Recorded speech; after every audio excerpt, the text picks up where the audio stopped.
आइए आज हम लोग स्टडी करेंगे आंद्रे एम्पियर के जीवन परिचय के बारे में।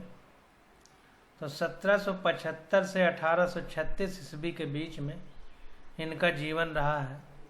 आंद्रे मैरी एम्पियर एक फ्रांसीसी भौतिक विज्ञानी थे, गणितज्ञ भी थे और रसायनज्ञ भी थे, जिन्होंने विद्युत गतिकी विज्ञान की आधारशिला रखी। इन्होंने विद्युत गतिकी विज्ञान की आधारशिला रखी। विद्युत गतिकी विज्ञान मतलब इलेक्ट्रोडायनामिक्स की आधारशिला इन्होंने रखी।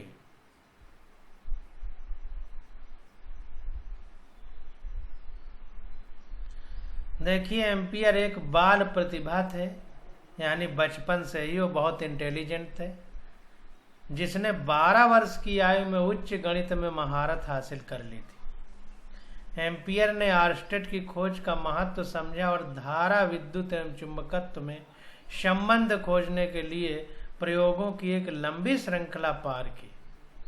इन खोजों की परिणति 1827 में mathematical theory of electrodynamic phenomena deduced सोलिली from experiments नामक पुस्तक के प्रकाशन के रूप में हुई। उन्होंने परिकल्पना की कि सभी चुंबकीय प्रक्रम वृत्तवाही विद्युत धाराओं के कारण होते हैं। एम्पियर स्वभाव से बहुत विनम्र और भुलक्कड़ थे। एक बार वो सम्राट नेपोलियन का रात्रि भोज का निमंत्रण भी भूल गए थे। 61 वर्ष की उम्र में न्यूमोनिया से उनकी मृत्यु हो गई।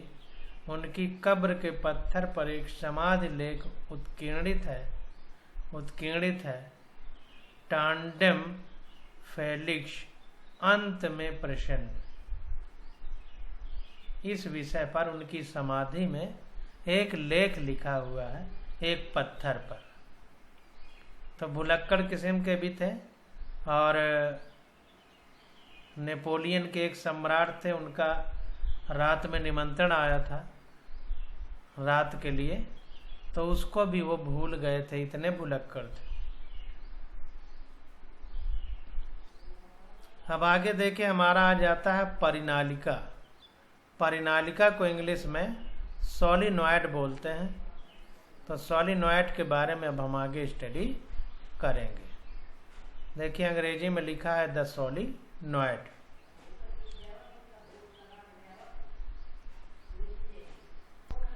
तो सबसे पहले परिनालिका का मोटे मोटे भाषा में अर्थ समझ लीजिए, ताकि आगे समझने में हमें आसानी रहे। तो परिनालिका का मतलब होता है कि एक जैसे लोहे का बांसुरी हो, जैसे बांस की बांसुरी होती है, उस बांसुरी के ऊपर तार लपेट दिया जाए, तार बढ़िया क्रम से लपेट दिया जाए और उसमें धारा प्रवाहित कर दी जाए, करंट फ्लो कर दी जाए उस वायर में। तो जो संरचना तैयार होगी वही हमारी परिनालिका यानी सोलिनॉइड है। अब आगे पढ़ते हैं। हम यहाँ एक लंबी परिनालिका के विषय में चर्चा करेंगे। लंबी परिनालिका से हमारा तात्पर्य है कि परिनालिका की लंबाई उसकी त्रिज्या की तुलना में अधिक है। तो कहने का मतलब लंबी परिनालिका से तात्पर्य हमारा ये है कि त्रिज्या की तुलना में लंबाई ज्यादा हो। परिनालिका में एक लंबा तार सर्पिल के आकार में लिपटा होता है, जिसमें प्रत्येक फेरा अपने निकट के फेरे के साथ काफी सटा होता है।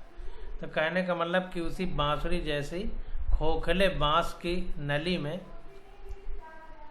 हम तार को लपेट देते हैं और अगल बगल वाले तार काफी पास में होते हैं। किसी परिनालिका के सभी फेरों के कारण उत्पन्न कुल चुंबकीय क्षेत्र प्रत्येक फेरे के चुंबकीय क्षेत्र का सदिश योग होता है।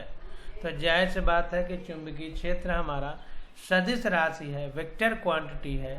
तो जाहिर सी बात है कि वेक्टर एडिशन यानी सदिश योग के रूप में जोड़ने पर कुल परिनालिका का मैग्नेटिक फील्ड प्राप्त हो जाएगा। अगर हमें एक वायर का दिया है तो, एक फेरे का दिया है तो। प्रणालिका पर लपेटने के लिए इनामलित तारों का उपयोग किया जाता है ताकि फेरे एक दूसरे के विद्युत रोधी रहें। तो वेरी वेरी मोस्ट इम्पॉर्टेंट, प्रणालिका में जो तार लपेटे जाते हैं उनमें इनामल का लेप लगा दिया जाता है। इनामल का लेप लगाने से फ़ायदा ये होता है कि ऊपर करंट छूने पे हमें झटका नहीं लगेगा और विद्युत रोधी ऊपर क्लियर हो जाएगी, जिससे बगल में अगर तार बगल वाले उस पर टच भी हो जाए तो वो जो है एक दूसरे में करंट एक साथ प्रवाहित नहीं होगी। ये फायदा है। अब देखिए यहाँ पर फिगर दिया गया है, इस फिगर को हम लोग देखेंगे और समझने का प्रयास करेंगे।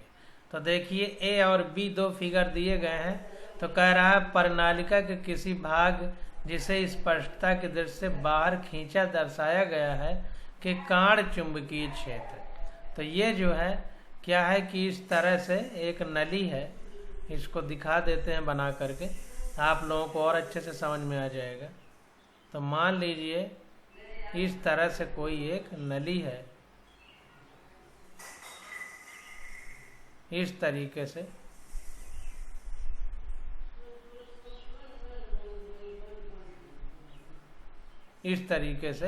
ये खोखली नली है और इसमें ऐसे तार के फेरे लपेटे गए हैं। तो तार के फेरे लपेटे गए हैं तो ये देखिए चुंबकीय क्षेत्र रेखाएं जा रहे हैं, इसके अंदर से इस तरह प्रवेश कर रहे हैं। और यहाँ पर देखिए एक तार, ये जो है ये एक भाग को दिखाया गया है इस तरह से। ये देखिए क्यू लिखा हुआ है, तो यही क्यू को दिखाया गया है, एक तार को जो तार जा रहा है इसे।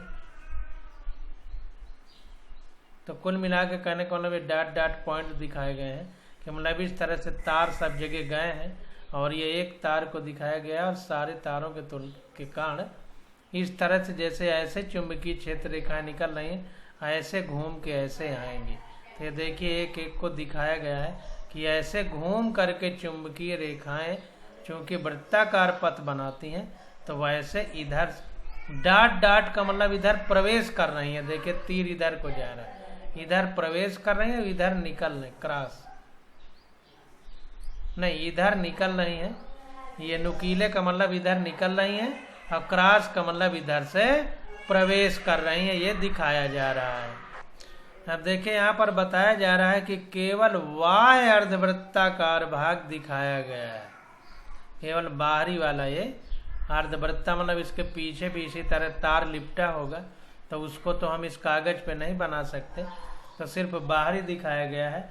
ध्यान से देखिए किसी प्रकार पास पास स्थित फेरों के बीच चुंबकीय क्षेत्र एक दूसरे को निरसित कर देते हैं। तो अगर गौर से देखा जाए तो जो पास पास वाले फेरे हैं इनके बीच जो चुंबकीय क्षेत्र है वो एक दूसरे को निरसित कर देते हैं। निरसित का मतलब कैंसिल कर देते हैं, एक दूसरे को निरस्त कर देते हैं, कहने का मतलब। किसी परिमित प्रणालिका का चुंबकीय क्षेत्र, अब यहाँ पर देखिए किसी परिमित मतलब सीमित प्रणालिका है जिसकी लंबाई चौड़ाई के बारे में हमें पता है, उसके कारण चुंबकीय क्षेत्र दिखाया गया है। तो इधर क्रॉस बनाया गया है, यानी चुंबकीय बल रेखाएं इधर से कागज के तल में अंदर की ओर जा रही हैं। इधर डॉट डॉट दिखाया गया है, मतलब इधर कागज के तल में बाहर की ओर आ रहे हैं। ध्यान दीजिए यहाँ थोड़ा सा मिस्टेक हो रहा है, ये क्रॉस है इधर, ये डॉट है इधर, करंट अंदर की ओर जा रही है, मतलब करंट इस तरह चल रही है प्रणालिका में, ये करंट अंदर जा रही है, इधर बाहर निकल रही है। विद्युत बल रेखाएं ये दिखाई गई हैं इस तरह, जैसे इसमें देखिए ये विद्युत बल रेखाएं, ये तार है, इसमें करंट इस तरह इधर से बाहर निकल रही है, इधर से अंदर जा रही है। तो जिधर को करंट जाएगी उधर को अगर हम उंगली रखें, जैसे करंट का फ्लो इस दिशा में है, इस दिशा में इस तरह, क्योंकि इधर देखिए डॉट लिखा है, इधर क्रॉस, इसका मतलब इधर अंदर की ओर करंट जा रही है, इधर बाहर को निकल रही है। डॉट और क्रॉस करंट के लिए है, विद्युत धारा के लिए। चुंबकीय क्षेत्र बल रेखाएं तो ये है, तो इधर को जा रही है, तो इधर को हम अंगूठा करेंगे। इधर को अगर अंगूठा करेंगे, इधर को दाहिने हाथ का अंगूठा, तो अगर हम इधर को अंगूठा करेंगे तो उंगलियां हमारी इस तरह मुड़ेंगी, इस तरह से, इस तरह। तो इसी प्रकार से देखिए, इस तरह से इधर को घूम करके अंदर को जाती हुई विद्युत बल रेखाएं, अरे चुंबकीय बल रेखाएं दिखाई गई हैं। इसको बारीकी से समझिए। वही कंडीशन यहाँ पर देखिए, ऐसे घूम रही है, जिधर को उंगली मुड़ेंगी उधर चुंबकीय बल रेखाएं हैं। और ये क्रॉस का मतलब अंदर विद्युत धारा जा रही है, या डॉट का मतलब बाहर निकल रही है। जो तार इसमें ये लपेटे गए हैं, इनमें इस तरह से, ये विद्युत धारा की दिशा है। ये दिशा है विद्युत धारा की। तो इधर से निकलेगी तो डॉट, इधर जाएगी तो क्रॉस। हमने पीछे पढ़ा था कि विद्युत धारा की दिशा या विद्युत क्षेत्र की दिशा या चुंबकीय क्षेत्र की दिशा, इनको डॉट क्रॉस से दिखाया जा सकता है। 3 चीजों के बारे में एनसीईआरटी में लिखा था। अब आगे पढ़ते हैं विस्तार से। कह रहा है चित्र 4.15 में किसी परिमित परिनालिका का चुंबकीय क्षेत्र दर्शाया गया, यानी जिसका लंबाई चौड़ाई सीमित हो।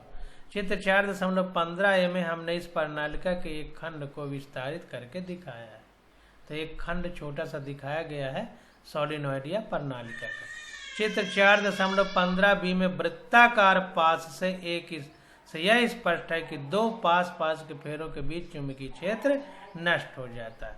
तो इस बी में दिखाया गया है कि जो पास के वृत्ताकार पास है, तो दोनों फेरों के बीच चुंबकीय क्षेत्र हमारा नष्ट हो जाता है। ऐसा चित्र 4.15 बी में दर्शाया गया है। तो यहाँ पर देखिए, इस लाइन को ध्यान से पढ़िए। कह रहा है ध्यान से देखिए किस प्रकार पास स्थित फेरों के बीच चुंबकीय क्षेत्र एक दूसरे को निरसित यानी कैंसिल कर देते हैं। तो यहाँ पर देखिए, घुमाव की दिशा ये है पास के फेरों में। यहाँ पर तीर इधर को है, यहाँ पर तीर इधर को है। दोनों तीर एक दूसरे के उल्टा हैं। क्यों? क्योंकि ये क्रॉस है और ये डॉट है। तो जो मैग्नेटिक फील्ड है एक दूसरे के अपोजिट डायरेक्शन में है, तो कुल मिला के पास वाले एक दूसरे को कैंसिल कर देंगे। देखिए यहाँ पर कह रहा है कि चित्र 4.15 में किसी परिमित परिनालिका के चुंबकीय क्षेत्र दर्शाया गया है। चित्र 4.15 में हमने इस परिनालिका के एक खंड को विस्तारित करके दिखाया है।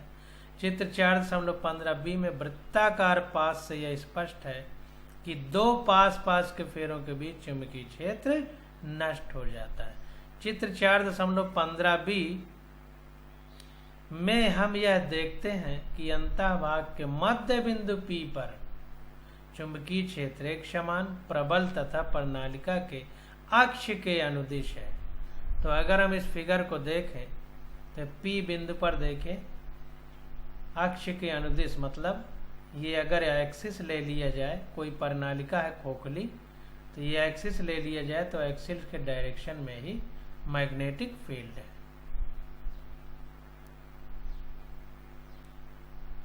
वाह्य भाग के मध्य बिंदु Q पर चुंबकीय क्षेत्र दुर्बल है और साथ ही यह परिनालिका के अक्ष के अनुदिश है तथा इसका लंबवत अथवा अभिलंबवत कोई भी घटक नहीं है। तो इसको देख लेते हैं Q पॉइंट को। तो यहाँ पर देखिए Q पॉइंट दर्शाया गया है। तो इसको अगर हम Q पॉइंट पर गौर से देखें तो ये देखिए विद्युत बल चुंबकीय बल रेखाएं यानी मैग्नेटिक फील्ड लाइंस इस प्रकार चल रही हैं। तो इस प्रकार ऐसे घूम के ऐसे ही चलेगी। तो जैसे ये चल रही है वैसे ये बाहर वाली भी है। और चूंकि इधर देखिए दिशा ये है एंटी क्लॉकवाइज, इधर क्लॉकवाइज है, तो एक दूसरे को चूंकि निरस्त कर रही हैं, इसलिए मैग्नेटिक फील्ड बहुत दुर्बल है, बहुत वीक है और इसका कोई परपेंडिकुलर यानी अभिलंबवत कंपोनेंट नहीं है, कोई परपेंडिकुलर यानी अभिलंबवत घटक नहीं है, क्योंकि ये इसके अनुदिश ही चल रहे हैं। तो इस बात को हमें ध्यान देना। जैसे जैसे परिनालिका यानी सोलिनॉइड की लंबाई में वृद्धि होती है, वो लंबी बेलनाकार धातु के पटल जैसी दिखाई देने लगती है। अब बहुत लंबी हो जाएगी, कोई पाइप बहुत लंबा कर दिया जाए तो ऐसा लगे कि जैसे धातु की एक प्लेट है। तो चित्र 4.16 में यह आदर्शीकृत चित्रण निरूपित किया गया है। तो प्रणालिका का ये आइडियल फिगर यहाँ पर बनाया गया है। प्रणालिका के बाहर चुंबकीय क्षेत्र शून्य होने लगता है। प्रणालिका के भीतर हद बिंदु पर चुंबकीय क्षेत्र अक्ष के समांतर होता है। तो देखिए जो एक्सिस है इसके पैरेलल है सारी जगह मैग्नेटिक फील्ड सोलिनॉइड यानी प्रणालिका के अंदर, और बाहर चूंकि क्रॉस और डॉट है तो क्रॉस डॉट में जो करंट का फ्लो हो रहा है तो उसमें ऐसे ऐसे वृत्ताकार पथ में मैग्नेटिक फील्ड है, तो वो एक दूसरे के अपोजिट है दोनों साइड में, तो इसलिए वो दोनों एक दूसरे को कैंसिल करते हैं। इसलिए बाहर बहुत वीक होता है यानी चुंबकीय क्षेत्र लगभग शून्य होने लगता है, और अंदर एक ही दिशा में है। ये देखिए दाहिने हाथ के अंगूठे के नियम से दिखाया गया है कि करंट अगर इस तरह फ्लो हो रही है, ऐसे ऐसे तार ऐसे लपेटा गया है, तो करंट अगर उंगलियों के मुड़ने की दिशा में फ्लो हो रही है तो मैग्नेटिक फील्ड यानी चुंबकत्व की दिशा ये होगा, चुंबकीय क्षेत्र की दिशा अंगूठे की दिशा होगी। तो यही तीर देखिए इधर को लगाया गया है। अब हमें ये इतने से स्क्वायर भाग में स्क्वायर नहीं आयताकार है रेक्टेंगल, तो इस पे विचार हमको करना है। तो वही कह रहा है कि चित्र 4.16 में आदर्शीकृत चित्रण निरूपित किया गया है। प्रणालिका के बाहर चुंबकीय क्षेत्र शून्य होने लगता है। प्रणालिका के भीतर हर बिंदु पर चुंबकीय क्षेत्र अक्ष के समांतर होता है। अत्यधिक लंबी प्रणालिका के चुंबकीय क्षेत्र को निर्धारित करने के लिए हम एक आयताकार एम्पियर पास ABCD पर विचार करते हैं। तो ये एक लूप ले लेते हैं ABCD जिसमें करंट एक तरह से फ्लो हो रही है मानते हुए इस पर विचार करेंगे। तो किसी आयताकार एम्पियर पास ABCD पर विचार करिए। जैसा कि ऊपर तर्क दिया जा चुका है, CD के अनुदिश क्षेत्र शून्य है। इस CD के अनुदिश क्षेत्र शून्य है क्योंकि करंट विद्युत मैग्नेटिक फील्ड इधर को है। देखिए तीर इधर को लगा है, तो इधर को क्षेत्र यानी मैग्नेटिक फील्ड शून्य है। अनुप्रस्थ खंडों BC तथा AD के अनुदिश चुंबकीय क्षेत्र का घटक शून्य है। अनुप्रस्थ खंडों BC और AD के अनुदिश भी क्षेत्र का घटक शून्य है। तो पीछे जो फिगर था उसमें हमने देखा था कि AD और BC अगर ये तार हैं तो ध्यान दीजिए कि DC में देखिए तीर इधर लगाया गया है, BC में तीर इधर लगाया गया है, मतलब इस तरह से करंट का फ्लो हो रहा है। तो इधर इसके कारण चूंकि तीर उल्टा है दोनों, तो दोनों के मैग्नेटिक फील्ड भी एक दूसरे के उल्टा होंगे जो एक दूसरे को निरस्त कर देंगे। इसलिए AD और BC के चुंबकीय क्षेत्र एक दूसरे को निरस्त कर देंगे। तो इस वजह से AD और BC के कारण भी चुंबकीय क्षेत्र नहीं होगा। तो वही कह रहा है BC तथा AD के अनुदिश चुंबकीय क्षेत्र का घटक शून्य है। अब CD देखिए बाहर है, तो बाहर के बारे में हम लोग पढ़ ही चुके हैं। तो अंदर AB के घटक के कारण ही चुंबकीय क्षेत्र होगा जैसा दिखाया गया है। DC के कारण भी नहीं होगा क्योंकि मैग्नेटिक फील्ड लाइंस इधर को है अंदर, बाहर नहीं है, क्योंकि क्रॉस और डॉट के बारे में हम लोगों ने समझा है कि अगल बगल के जो फेरे हैं उनमें एक में क्रॉस तो एक में डॉट जो एक दूसरे को निरस्त कर देंगे। तो इस प्रकार ये दोनों खंड चुंबकीय क्षेत्र में कोई योगदान नहीं देते। मान लीजिए AB के अनुदिश चुंबकीय क्षेत्र B है, तो AB के अनुदिश अगर चुंबकीय क्षेत्र को B मान लिया जाए तो इस प्रकार एम्पियर पास की प्रासंगिक लंबाई L बराबर H हो जाएगी। तो ये जो दूरी है लंबाई L कहें या H एक ही बात है। तो मान लीजिए प्रत्येकांक लंबाई फेरों की संख्या N है, तब फेरों की कुल संख्या कितनी होगी? तो एक फेरे H लंबाई में कितने फेरे होंगे? तो NH हो जाएंगे। तो NH है, इस प्रकार परिबद्ध विद्युत धारा क्या होगी, I equal to I into N H. तो एक फेरे में अगर आई करंट फ्लो हो रही है तो एच लंबाई में एन फेरे हैं, तो पूरे में कितना करंट फ्लो होगी, तो आई इंटू एन एच कर देंगे। तो पूरी करंट, पूरी एच लंबाई की सोलिनॉइड में कितनी करंट फ्लो हो रही है वो निकल आएगी। यहाँ आई प्रणालिका में प्रवाहित विद्युत धारा, प्रणालिका में पूरी विद्युत धारा आई फ्लो हो रही है, तो इस एच लंबाई में कितनी फ्लो होगी, तो आई बराबर आई इंटू एन एच। तो एम्पियर के परिपथीय नियम के अनुसार समीकरण 4.13b से क्या हो जाएगा, B L equal to mu zero I E, ये एम्पियर का नियम है। तो एल की जगह एच हो जाएगा, तो B H equal to mu zero I, और आई ई की जगह ये आई इंटू एन एच हो जाएगा। एच लंबाई के लिए कितनी इसमें एच लंबाई में करंट फ्लो हो रही है, तो वो यहाँ पर हम लोग लिखेंगे। तो इस प्रकार से अगर देखा जाए तो यहाँ पर ये फार्मूला निकल के आ गया, बी बराबर म्यू जीरो एन आई। तो किसी सॉलिनॉइड में अगर हमको मैग्नेटिक फील्ड निकालना है तो इसी फार्मूले का इस्तेमाल करके हम लोग निकाल सकते हैं। अब देखिए आगे कह रहा है क्षेत्र की दिशा दक्षिण हस्त नियम से प्राप्त होती है। तो ध्यान दीजिए, पीछे भी हम लोग पढ़ चुके हैं। तो जो मैग्नेटिक फील्ड है उसका डायरेक्शन क्या होगा, ये राइट हैंड थंब रूल से हम लोग प्राप्त कर सकते हैं। परिनालिका का सामान्यतः उपयोग एक समान चुंबकीय क्षेत्र प्राप्त करने के लिए किया जाता है। तो ध्यान दीजिए, सोलिनॉइड का उपयोग क्या है, इससे एक समान चुंबकीय क्षेत्र प्राप्त कर सकते हैं। अगले अध्याय में हम यह देखेंगे कि प्रणालिका में भीतर नर्म लौह क्रोड रखकर विशाल चुंबकीय क्षेत्र उत्पन्न करना संभव है। तो अगर नर्म लौह राड रखेंगे, ध्यान दीजिए, नर्म लौह राड यानी मुलायम लोहे की राड को अगर प्रणालिका के अंदर रख दिया जाए, सोलिनॉइड के अंदर रख दिया जाए, तो हम बहुत तगड़ा विद्युत क्षेत्र उत्पन्न कर सकते हैं।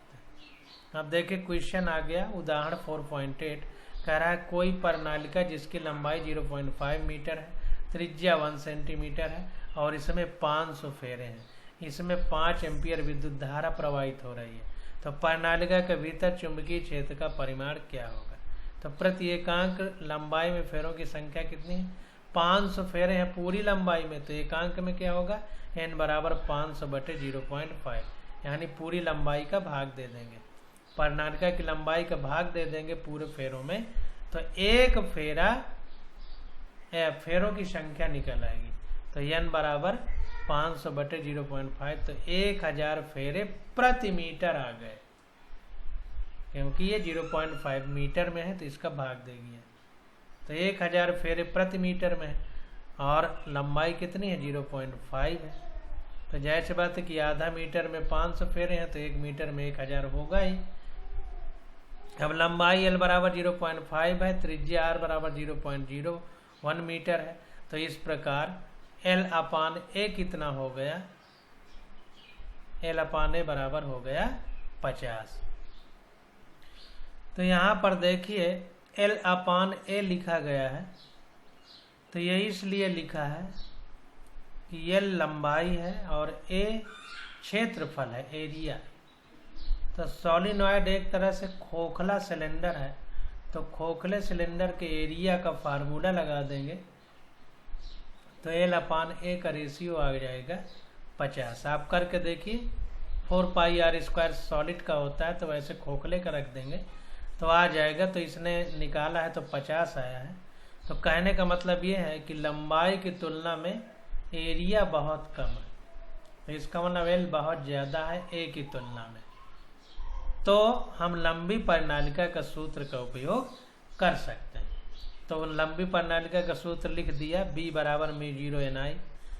तो म्यू जीरो की वैल्यू 4π × 10⁻⁷ इंटू n, संख्या कितनी है, 10⁻³ है प्रति मीटर में फेरों की संख्या, गुणे I की वैल्यू कितनी है, 5 एम्पियर। ध्यान दीजिए n का मतलब फेरे प्रति मीटर है, ये आधा मीटर में 500 फेरे हैं, तो 1 मीटर में कितने फेरे हैं?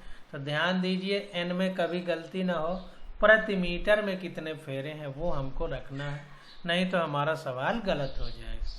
इसको सॉल्व किया तो आ गया 6.28 × 10⁻³ टेस्ला। तो यही हमारा आंसर हो जाएगा। तो सीधी बात हमको ये समझ में आई कि परिनालिका में किस प्रकार से मैग्नेटिक फील्ड का कैलकुलेशन करते हैं, ये बात हमको समझ में आ गई। अब आगे आ जाता है दो समांतर विद्युत धाराओं के बीच बल या एम्पियर बल कह सकते हैं। तो दो समांतर विद्युत धाराओं के बीच बल एम्पियर, तो इसके बारे में हम लोग स्टडी अगले लेक्चर में करेंगे। आज बस यहीं तक।